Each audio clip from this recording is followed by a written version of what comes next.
There it is, the Pillsbury Invitational Golf Tournament Traveling Trophy. It amazes me that after all these years, a small group of Virginia Northsiders, or descendants thereof, still compete religiously for the right to give this trophy a home for the following 12 months. The Pillsbury Golf Tournament has been held in Virginia for 3/4 of a century now, and may well be one of the oldest continuing amateur tournaments in the United States. The trophy's brass plates honor names familiar to all those whose families found homes in the Pillsbury edition of Virginia during the Depression years. A feeling of family heritage, pride, and tradition bring together the sons and grandsons of these families each year to continue something unique and amazing that was started all those decades ago. The tournament is the last remaining vestige of the Pillsbury Club. Started by a small group of boys, the Pillsbury was one of the many clubs born out of those lean times. The Pillsbury Club, however, set itself apart by its accomplishments. The roots of this organization may be found to lead back to an even smaller group of teenagers in 1926, the Boys Circusers Club. The very beginnings of this group and the future Pillsbury Club began in the basement of Roy Johnson with a few lads who put on magic and acrobatic shows charging admission of gunny sacks and nails. They were already dreaming and laying plans for their first circuses, which were held in 1926, 27, and 28. In 1934, and again in 35, the Pillsbury Club sponsored a revival of the Jingling Brothers Circus in greatly enlarged and improved form. The same core performers, now 7 years older, then took their acts to new heights.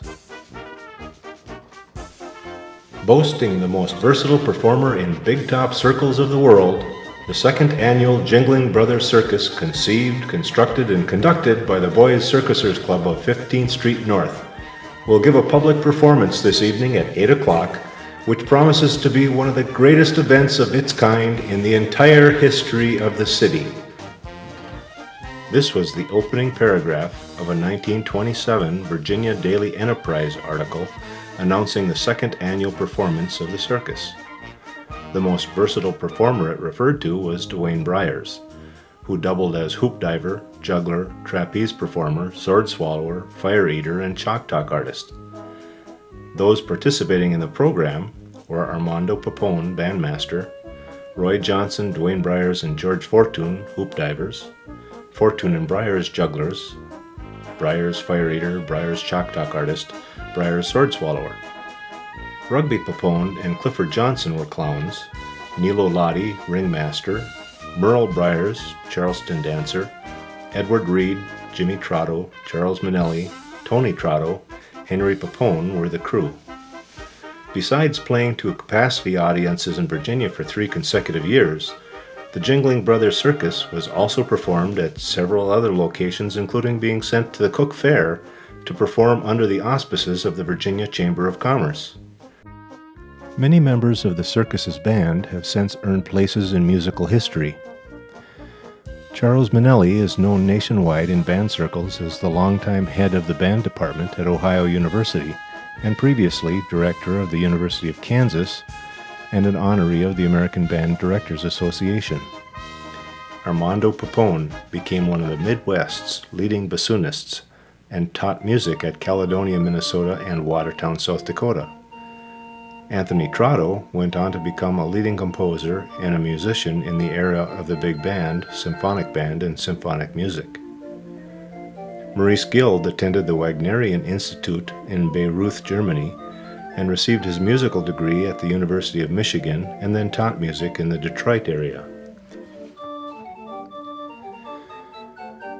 James Trotto, who was formerly the director of East Aurora, Illinois National High School Championship Bands and a trombonist in the Chicago Symphony, returned to the range and taught music in Mountain Iron. This group was inspired by Vernon Malone, a revered name in Virginia's musical history. In his younger years, Vernon had been an aerialist with the Campbell Brothers Circus in Texas, and in addition to his musical input, gave tips to the aerialists and taught the boys how to properly construct and hand tie several miles of rope into the safety nets used in the performances. In the early years, the boys performed without a net. Von Briers tried out on the trapeze and fell, cracking his pelvis. In 1935, during a practice session, George Fortune missed the catcher and flew over the end of the net, breaking his wrist. It was then decided to extend the net farther on the catcher's end. The Pillsbury Club was organized and held its first official meeting on September 8, 1931, with Duane Briers being elected to serve as their first president. George Prince was elected to the post of vice president, followed by George Fortune's secretary and Joe Boho as treasurer. It was decided that a term of office would be 4 months and that monthly dues would be 15 cents. A governing body was elected to start the process of writing up a constitution, bylaws, and rules for the new club. N.V. Prince was then elected to membership and appointed as official club cook. His acceptance speech drew a loud round of applause from the hungry young group. The first official function of the Pillsbury Club was to hold a pasty supper, prepared by the newly elected club cook, and with the supplies to be donated. George Prince, Duane Briers, and Frank Fortune were to supply meat, Zig Jaminski spuds, John Fortune lard, Joe Boho onions, Von Briers flour, Joe Klakutka ketchup, and George Fortune veggies. And with that, the first meeting of the Pillsbury Club was adjourned. In hindsight, it is obvious that the Pillsbury Club had quite an influence on its membership.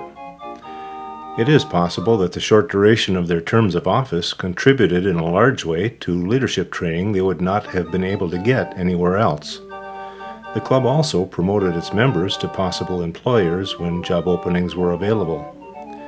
This group of involved young men seemed to gain much more than just the social and athletic goals set forth in their original constitution. Their success could not and did not go unnoticed by the general public. The following is a letter dated September 17, 1934, to N.V. Prince, then president of the Pillsbury Club, from the County Board of Education. Dear Mr. Prince, I had the pleasure last Thursday evening of observing the performance of the Jingling Brothers Circus put on by your Pillsbury Club of Northside, Virginia. I wish to take this opportunity to commend you and your club for the remarkable achievement that you have put over. It is interesting to me, as an educator, particularly because through the county schools we are endeavoring to develop a recreational and leisure time program among the rural young people. Out in the country, as in the city, the leisure time problem is looming up bigger than ever. Unless our young people can secure wholesome ways of spending leisure time, they are bound to find unwholesome ways. The reasons why I regard your project as especially meritorious, judging from my observation of the performance, and from such information as I have as to the methods through which it was organized, are as follows. First, it was a project that was originated and directed by the boys themselves. They were not merely carrying out directions of a professional expert from above. Second, the boys did all the work with regard to setting up an elaborate equipment of trapeze, nets, clown costumes, etc., which alone is something of great moral and educational value for any group of young people. It gives them confidence in their ability to do things for themselves and gives them an unusual object lesson in what can be accomplished through cooperative self-help. Third, the entertainment provided was itself extremely meritorious. The gymnastic feats of the boys on the trapeze, flying swings, etc. were truly amazing. The stunts carried out were not merely of a tame, safe nature, but of a kind that require an unusual test of skill and courage. That these boys could have trained themselves, through their own direction, up to the degree of skill in a short time, simply goes to show how far, given the right setting and motivation, young people will go towards disciplining themselves and developing latent talents. Fourth, I wish to commend the band. As a former musician and band leader, I was especially entertained by the way in which the band boys contributed a real circus tang to the atmosphere, fitting in very nicely with the program as a whole. Fifth, the cleverness of the clowns shows what can be contributed to such a performance by those who have not a high developed degree of skill in the gymnastic part of the exhibition. Sixth, what better kind of entertainment at so low a price could possibly have been furnished to the hundreds of people that have attended your every performance that your club has given. In fact, one of the ideals towards which the recreation experts are aiming is that of a recreation situation whereby instead of entertainment being absolutely commercialized on a professional basis, the young people will in effect entertain each other. This gives all young people a much wider opportunity for practicing their talents of self-expression. I wish to commend the many other worthy activities that your club is carrying on, such as baseball, volleyball, basketball, charitable work, and social gatherings. I would say that the Pillsbury Club, with its versatility and talents in all these directions, is, in my estimation, a star example of what a young people's club can and should do. In fact, we intend in the county schools recreation program to use your club as a model and example among our many rural clubs. In closing, I might mention the fact that the county schools run about 12 rural community fairs every fall, and that it might be a good idea for your club for next year to develop some kind of circus program which would be adaptable for performance at these fairs. I feel sure that the rural people would benefit both from the entertainment and from the example your talented performance could give as to what such a club can carry on. Someday I would hope that in each of our larger rural communities, a club of young people can be developed capable of putting on just such a circus of their own. With best wishes for continued success for the Pillsbury Club, and with kindest personal regards to yourself, I remain most sincerely, Arthur Lampe, County Superintendent of Schools.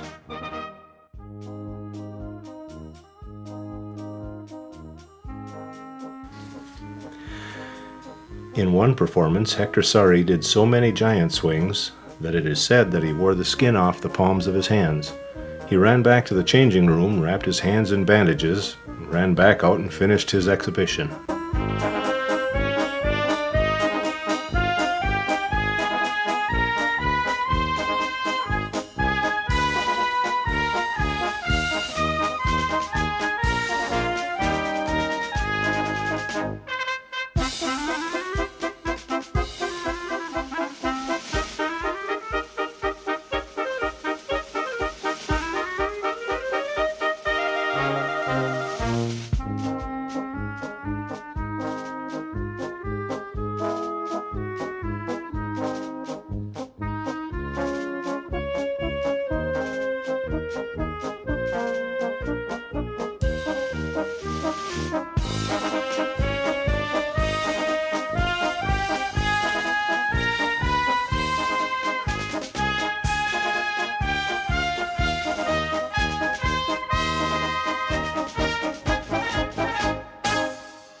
The Pillsbury Club, as stated in its constitution, was to be a social and recreational organization, strictly non-political and non-sectarian. Their activities included organizing public dances which helped to fund the club's treasury, They also hosted and participated in social cribbage tournaments with other clubs. Card playing was always a favorite pastime at the clubhouse. The boys also excelled athletically and were actively involved in the city in many sports, including basketball, softball, tennis, and golf. Some of the more visible endeavors in the early years of the Pillsbury Club were the construction of several colossal snow sculptures. Combining the artistic talents of Dwayne Briers with the manpower supplied by this group of young men, culminated in the creation of snow sculptures of a quality that was almost indescribable. A bust of Abraham Lincoln was constructed on the club grounds in Pillsbury Addition, and pictures of the statue were made into postcards, which the club then sold as a fundraiser. Following years produced busts of Washington in front of the courthouse, Amelia Earhart at the Roosevelt High School, and Will Rogers in the city of Hibbing.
Dwayne Byers continued his athletic career by breaking the Minnesota State High School pole vaulting record, which, by the way, he managed to do with a sprained ankle.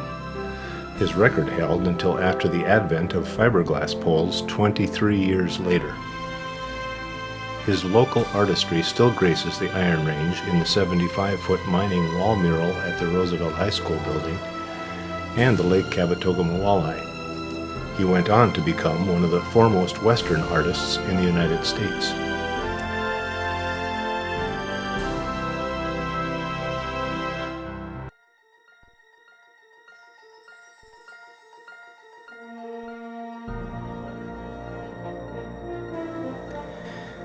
In my personal estimation, the most significant event of the Jingling Brothers Circus was during a pre-circus parade which traveled through the downtown business area. Merle Byers, at 8 years of age, appearing as the Charleston dancer, was pulled in a wagon the length of the parade route by a 12-year-old boy who grew up to be this young man, Emil Aller. And if those two hadn't crossed paths, I sure wouldn't be narrating this video.